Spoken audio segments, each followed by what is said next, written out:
이사 안 나간다는 세입자 문 부수고 들어가도 될까? 안녕하세요. 버딩미, 당신이 판사라면? 입니다. 오늘은 많은 분들이 한 번쯤 떠올려 봤을 법한 아주 현실적인 상황을 가져왔습니다.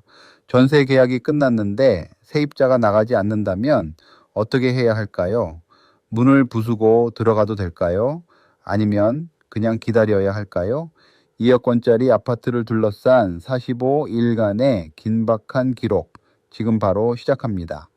이 이야기는 2023년 2월 28일 47살 김민수 씨가 달력에 빨간 동그라미를 치는 장면에서 시작됩니다.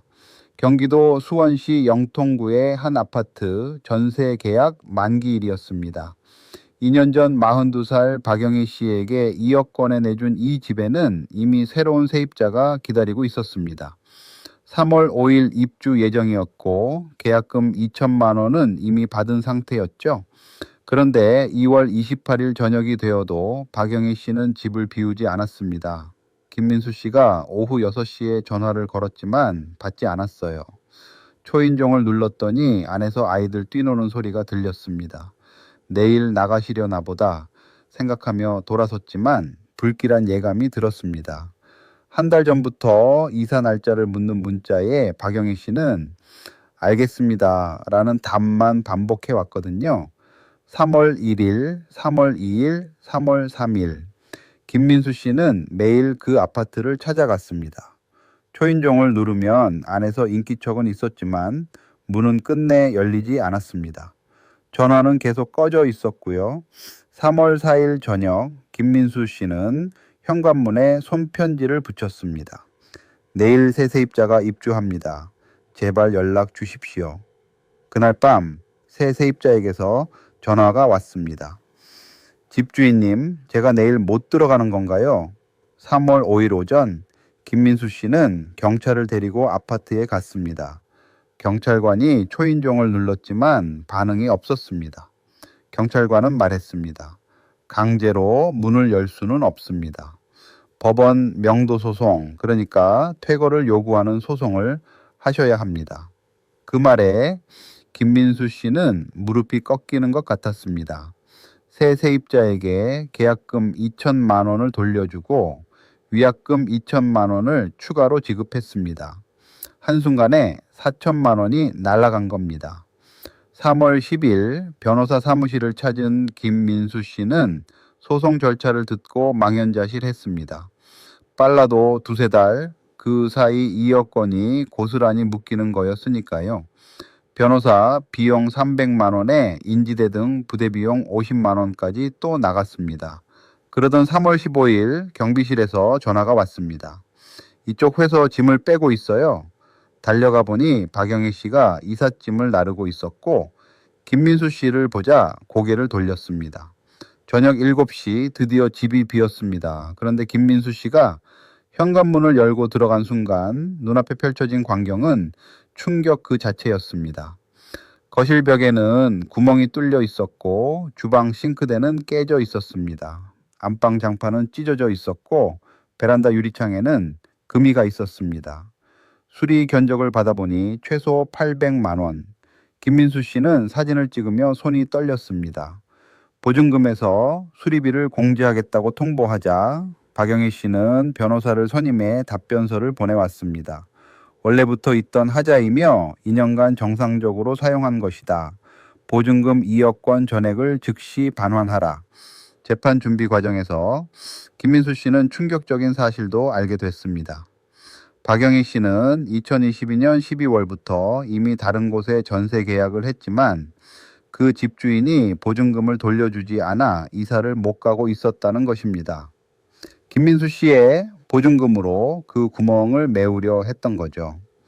박영희 씨도 피해자일 수 있다는 생각에 잠시 망설였지만 자신이 입은 피해는 분명했습니다. 자, 이 사건의 핵심은 바로 이겁니다. 세입자는 보증금을 먼저 돌려줘야 나갈 수 있다고 했고 집주인은 나가야 보증금을 돌려준다고 맞섰습니다. 누가 먼저냐의 싸움인 거죠. 여기에 더해 늦게 나가는 바람에 생긴 손해 4천만 원과 집 파손으로 인한 수리비 800만 원까지 과연 어디까지 세입자에게 책임을 물을 수 있느냐가 쟁점이 됩니다. 전세 사는 분들, 전세를 놓는 분들이라면 귀를 쫑긋 세워야 할 이유가 충분하죠. 원고인 김민수 씨 입장에서 먼저 들어볼게요. 계약서에 2023년 2월 28일이 망이라고 분명히 적혀 있었고 한 달 전부터 수차례 연락했지만 박영희 씨가 회피했습니다.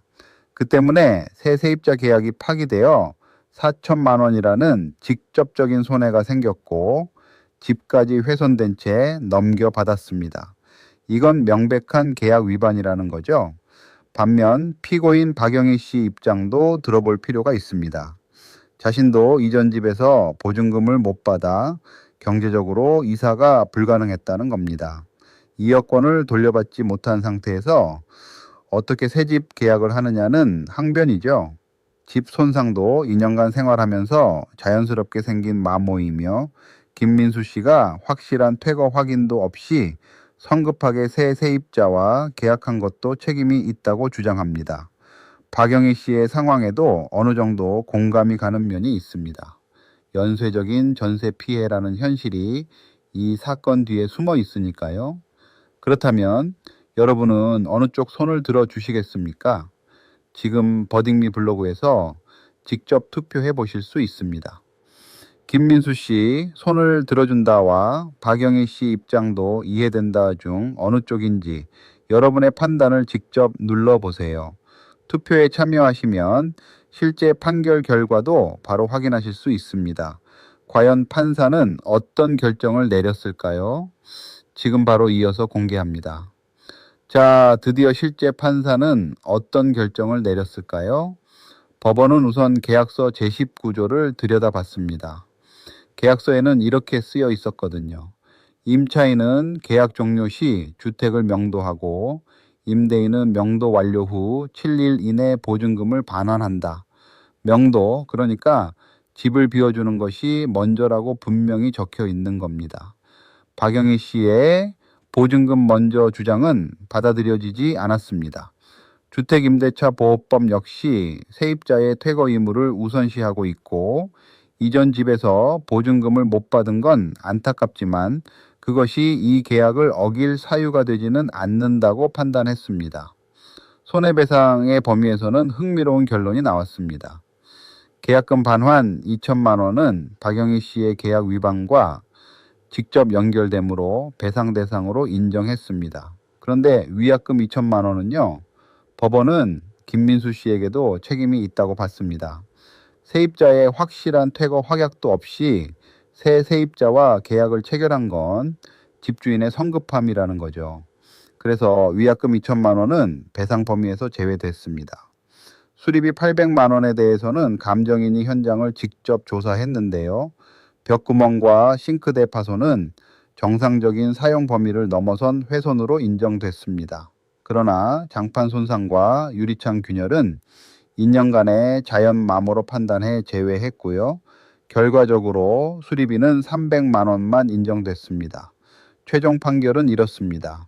계약금 반환분 2천만 원 더하기 수리비 300만 원, 합계 2,300만 원을 박영희 씨가 김민수 씨에게 지급하라. 보증금 2억 원에서 이 금액을 빼고 남은 1억 7,700만 원을 김민수 씨가 박영희 씨에게 돌려주라. 원고 일부 승소였습니다. 이 판례가 우리 일상에 주는 교훈은 정말 실용적입니다. 알아두면 반드시 도움이 됩니다. 첫째, 집을 내주는 분들이라면 기존 세입자의 명확한 퇴거 확인을 받기 전까지 새 세입자와 계약하지 마세요. 조금 번거롭더라도 퇴거 완료 후 계약하는 게 안전합니다. 둘째, 세입자분들이라면 만기 한 달 전부터 이사 일정을 집주인과 명확하게 소통하는 게 중요합니다. 연락을 피하면 손해배상 책임이 훨씬 커집니다. 셋째, 집 상태에 대해서는 입주 전과 퇴거 시 사진과 영상으로 꼼꼼하게 기록해 두세요. 분쟁이 생겼을 때 증거가 없으면 억울한 일이 생길 수 있습니다. 넷째, 계약서에 명도 선의행 조항이 있다면 세입자 입장에서 보증금을 먼저 달라는 주장은 법적으로 힘을 받기 어렵습니다. 계약서를 꼼꼼히 읽는 습관 정말 중요하죠. 당신이라면 어떤 판결을 내리셨을까요? 위약금 2천만 원까지 박영희 씨에게 물렸을 것 같으신가요? 아니면 법원처럼 김민수 씨의 성급함도 책임이 있다고 보셨나요? 버딩미가 마음에 드셨다면 구독과 공유로 더 많은 분들과 나눠주세요. 주변에 전세 관련 고민을 하고 계신 분이 있다면 이 에피소드를 꼭 들려주시고요. 다음 판례에서 또 만나요.